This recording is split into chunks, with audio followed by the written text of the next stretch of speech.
welcome to another episode of Get Go. It's a beautiful, sort of New Yorky kind of day here in northern Colorado. It's overcast, moist because we've had all this rain. It's in the 80s. It's just going to be wonderful for painting today, but I've been away from the easel for a while, so I need the Get Go to get me going. I even had almost a whole glass of wine last night with my dear friend, artist friend in Broomfield, which is about an hour and a half away, who prefers to remain anonymous. And that wine, oh my goodness, I don't drink really hardly, and I couldn't sleep, and I'm all oogie this morning. So I'm gonna put my music on and get rolling. I have a wonderful new project commissioned by a great couple in New York who want me to do a large painting of this pastel that I did. And they have purchased another oil landscape a few years ago, and so I'm just doing another project for them, so I'm excited to get rolling. And it's hard to get rolling. Okay, here we go. Always when you are transferring a drawing, this is a big kind of loose landscape, so I don't have to be horribly exact. It's important to get exact as near as you can when you're doing a portrait, of course, because you want it to look like somebody. But when you're drawing a line like this, you're transferring this shape onto the canvas. I sort of start by trying to figure out where the middle of this line is and see where this is in relation. I mean, I could put more line grids, but that's so tedious. I have a pretty good eye these days. I can guesstimate and then I can change it. It's oil painting. If I was doing watercolor, I'd have to be more precise because you can't do many layers on watercolor. But I can change this as I go if it's not exact. But what I want to say is that you have to measure, this distance as well as this distance, like the negative space. I call this the negative space. So when you're drawing this line and you're trying to meet it here or next to this or whatever, you have to pay attention to this space and this space, not just this space. Same with everything. The sun, you know, if you draw this circle, how far is it from this middle? And how far is it from here? Not just how far it is from here. And I was eyeballing the center here and trying to figure out, you know, how far the sun, bottom of the sun, sits from the center line there. So there you go. There's a little tidbit for you. Again, you know, you're measuring this distance and this distance, you know, not just this distance from side to side. Okie dokie.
Look at him. He's just sitting there because of the blue jay. He's waiting for me to go out and babysit him in the yard. What's the matter, Pierre?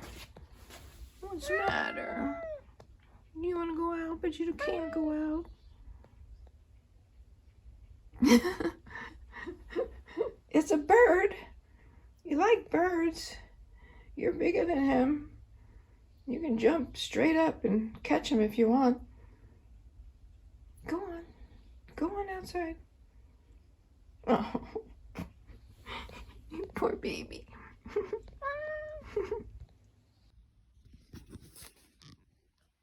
What's the matter? What's the matter? What? Just go show that bird how tough you are. Go on. Go on. You don't need me. Come on. Out you go. Go on. Go play outside. I don't think he's going to do much damage. He's just going to try to scare you a little bit. Okay. Come on, out you go. Outside. Let's go see if he's out there. Come on. You want to go in the house instead? Okay.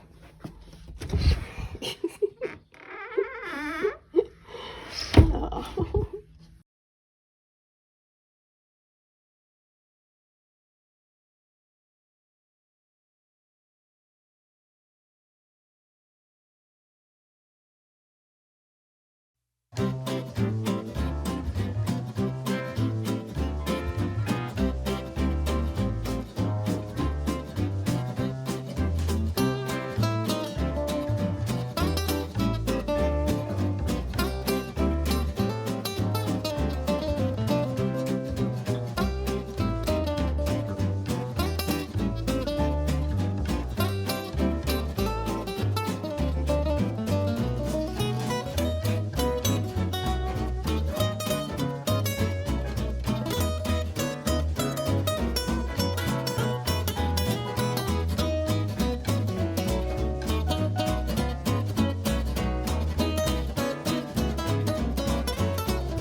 I have all these fence posts. I'm excited because I got my fence that was taken down in the back, my temporary deck in the back, made. And I have all these fence panels. Now, and I can put a temporary deck behind I can bring some of the stuff.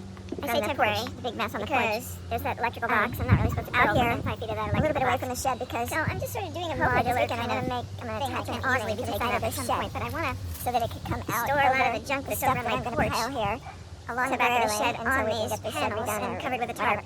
I just have to make space for winter. Porch. So David, while I could help me working on staircase to the roof, my roof garden, so I don't kill things. Got a nice, cool, rainy day. Well, it's kind of cool. Rainy day. So I thought I would work on my little shade arbor for my blackberries. I've got this shade arbor that I showed you in another video. I'm putting it back up again. It was a test last summer to see if the shade would help keep my blackberries from roasting in the hot sun in the afternoon, and it didn't work all that well. So I'm actually gonna put some burlap on the top of these slats, and they're starting to inhabit the path. The raspberries are climbing that way, so I might have to like redo this path and make people walk along the side of the house or something. I don't know. There's always something going on. Anyway, if you're new to this channel and you haven't heard me say this before, don't copy what I do, except maybe for art tips. I do know what I'm talking about with art, mostly. But all this other stuff I just do, you know, what I can with what I have, and I just do it as fast as I can, and I don't care about it being permanent. I don't mind redoing things. So I'm not a good person to learn anything from as far as structures, woodworking, all that stuff. I'm just having fun, okay? I have these little stockings that I got from Rain Tree Nursery to cover the apples so we don't get codling moth, which ruins all the apples. I usually have these little rubber bands, but I can't find the rubber bands.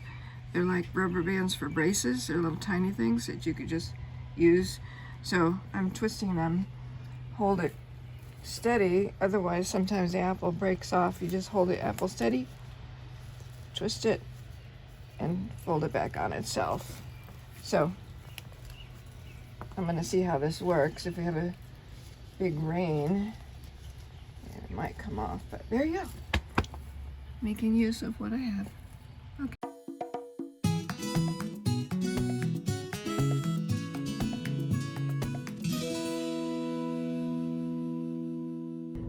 This nice lady, my new artist friend Paula, has been silly and agreed to come to the recycle place with me on a 100-degree day. And she helped me put stuff in all these bins. This is the kind of friend you want to have, right? Yes. Thanks, Paula. Okay. Here I am at Fort Collins Nursery. Here in Fort Collins. I am being bad, but good.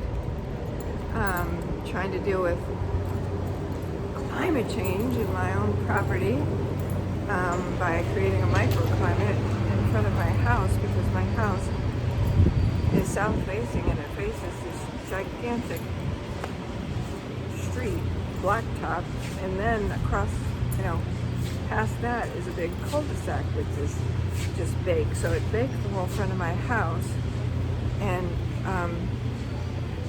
nice and cool in here. So I'm trying to finish my rock walls and around my berms in the front yard, but I got waylaid because I want to plant some trees there to create more shade in my front yard. I finally settled on a tree that I love. It's a European larch tree. So this is the one. It's pretty tall, and I'm excited. God, I love trees. I'm obsessed. Hey, Paula. What are you buying? Take a close close-up of all the bees on this status. Oh my goodness. It's really buzzing. Are you gonna buy something? Did you not even get over there yet?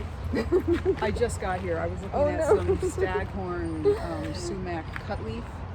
This place just goes on and on, doesn't it? Like Yeah. all that stuff way over there, all these perennials. Yeah.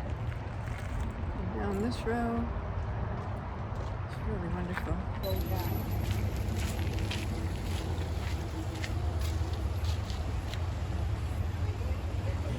Ah, do you think there's enough stuff in America? Unbelievable. And I partake. Okay, I gotta get out of here. Okay. Look at this. This is not a tree. This is a weed. But it's the lamb's quarters or goosefoot, or has a few different names. I believe it's in the buckwheat family, but it's edible, especially when it's young. But we've had so much rain. It's ridiculous. It's so humid here. It feels like we've just become the Northwest Oregon, Seattle people. And behind me, in front of me, actually, now behind me, is another weed, two of them. These are mullein, and they're very useful. Oh, it's a good medicinal plant for all kinds of things. And so is the lamb's quarters or goosefoot, so I keep them around. I wanted to say you saw the dirt pile in the front driveway. This is how I'm getting myself into messes all the time. And speaking of mess, here's the big berm in the middle of my back garden, which is just the biggest eyesore because I've been building this hugel bed up over a few years now, and I'm going to put dirt all over the top and some rocks, if I can find any rocks, or if I can figure out how to transport them to here, and make sort of a Japanese garden up there. But my neighbor had all this dirt, and I wasn't planning to work on this, because, I got a few things on the fire right now. But I can't say no to free dirt, which I need to cover all this mess. So now I got a big dirt pile in my driveway, which is going to be nagging me until next year, I'm sure. I better get cracking. Okay, this is one of my favorite things.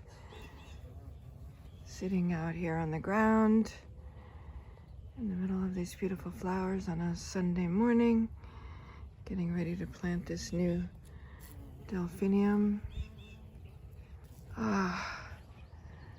This is a balm for the soul.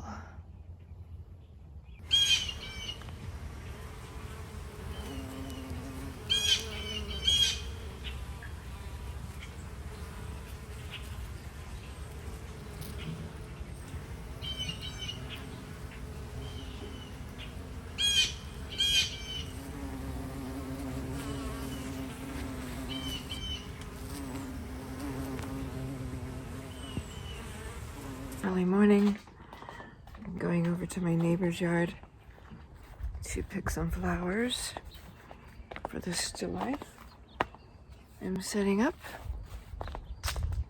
because I don't have enough flowers this year.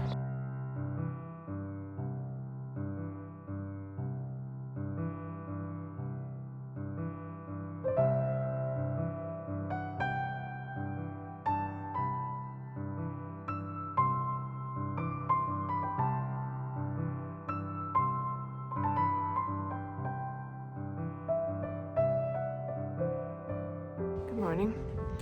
I got up early and I'm taking pictures for still lifes. I'm setting up still lifes in my garden. I'm picking some flowers and plants and leaves, and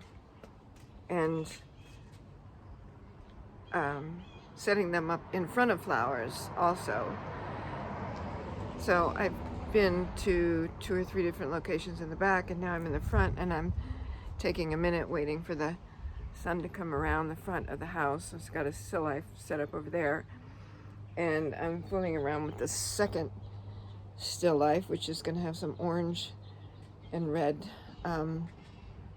glassware to go with the orange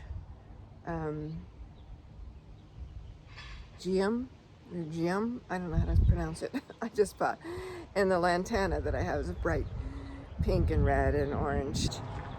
So I just want to give you a couple tips on how I operate with this stuff. I usually do it always when the sun is low and it's on the side, shining on the side of the still life, or backlit, shining from behind, because then it shines through the flower petals. It looks really nice. I have a feature on my nice digital camera that's a exposure lock, and if I hold that button down and shine the camera down on a little bit darker area, then it adjusts the exposure, and I keep my finger on that and I lift it to show on the still life. Then it lightens up the whole still life, because when I'm photographing into the light, you know, when it's backlit, all the stuff in the foreground, all the flowers and everything are quite dark against the light background. So that's how I deal with the exposure. So I'll take a bunch of pictures without the exposure lock, so it's dark and I can see correctly. I mean, the foreground is dark, but I can see correctly the background, the sky and everything, and the plants in the distance. But then I use the exposure lock to also take a series of pictures of the same setup, and I can see the flowers in the foreground better. And I just kind of mix and match those photographs when I'm painting from them. And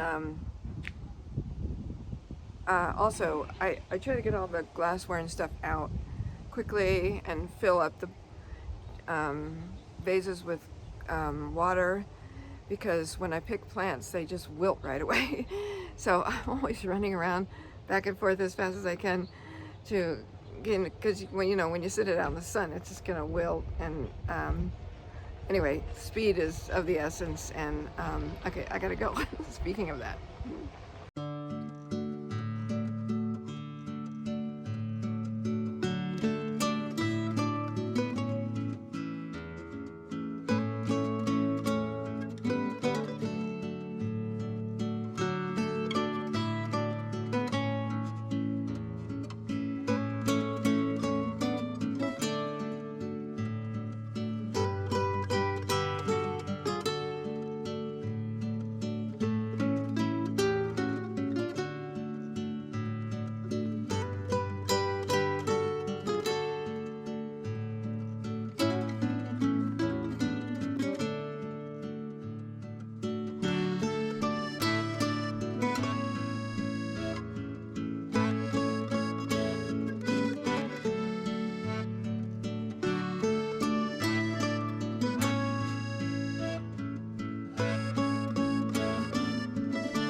All right, after so much work finishing the bathroom tiling and everything, I so much want to be done with tiling.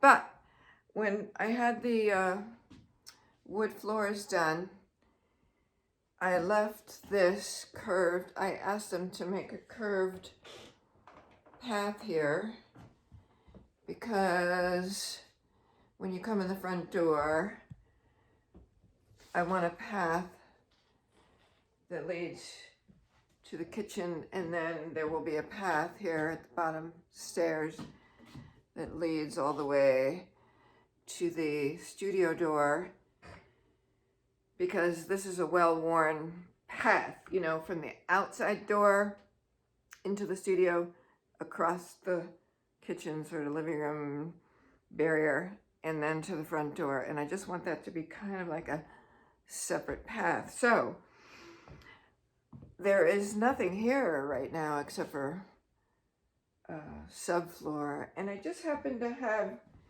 these tiles from one of my trips to the recycle yard, and amazingly they're kind of a good color match for the wood floor. So, and I want to get done with this pile of junk. My tools and everything for the bathroom. I want to put this away. But I have this kind of new tub of adhesive, and if I wait to do this, the adhesive is going to go bad, and I'm just going to have to buy another tub. So I think I'm just going to try to whip this out. Famous last words. I need to add like 3 days to everything I say at least, or 2 weeks. No, this is getting done.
The nice neighborhood next to my street, and now I'm going into the even nicer neighborhood because I just found out they have a new natural area called Kestrel Fields. What's really cool about this Kestrel Fields is that it was slated for development. They were going to build like 40 homes on it or something, and it's basically in the neighborhood. So everybody protested, and they got the developers to back off, and the city said if you raise $75,000, we'll make it a natural area for all the neighbors to enjoy. And so the neighbors raised the $75,000, and I think that is extraordinary. And it's just, I just found it the other day and walked over, just took a quick gander, and it's very beautiful fields, very pastoral feeling, and so I'm taking a little ride. I'll show you what I find. And another thing that's really cool about this Kestrel Fields place, not only the beauty, but there is a lovely artist in town named Heather Matthews, and she lives right over there. There's a tall blue building to the right of that long building, and she owns that. Her home is right behind that, but she's made that into an artist studio and is developing an artist residency program, which will hopefully go live this fall. But in the meantime, she's offering self-imposed residencies for artists who want to come and enjoy the beautiful scenery in Colorado. Wide open spaces of sunny Colorado. Anyway, I have a little offer to help her get off the ground with this new venture. And this is only like 1.5 miles from my house. And if any of you want to partake of her residency programs and come and visit, I'm going to offer some personal art lessons and art studio visit for half price, and share with you some tips that I've learned during my lifetime of being an artist, and help you find a way towards the art that you want to do. And Heather is a trained art coach and career counselor, so we could both take good care of you if you want to come and join us here in Colorado. So there you go.